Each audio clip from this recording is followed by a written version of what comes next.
Tak apa jap. Oish. Abang berada dengan akak daripada mana ni bang? Kuala Pilah. Negeri Sembilan kak Ya, Kuala Pilah. Kuala Pilah Negeri Sembilan dah di Sol. Nak tanyalah bang Orang susah sikit lah. Macam mana boleh sampai sini? Saya terjebak dengan video dekat TikTok lah Bos Ijan. Mantap. Mantap Mantap. Video tu terpukau. Tapi saya ingat yang ada yang agak ramah sikit lah. Tapi yang saya datang pun okey lah ni, not bad. Agak apa, bukan selalu ada bang stok bukan selalu ada. Alright, kepada korang kat luar sana boleh datang sini. Okay? Alright. Betul.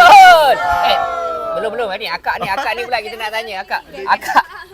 Alamak silau sikit. Kuala Pilah makanan apa paling sedap kak? Apa lagi masak lomak cili api dah. Kalau rasa datanglah rumah.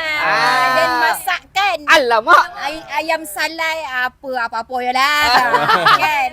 Yang penting. Masak lemak kobau cili ada? Kobau payah nak cari. Yang Yang payah ada daging salai. Itik salai, ayam salai ada. Kobau payah nak cari. Payah nak cari Kau tangkap kat sawah.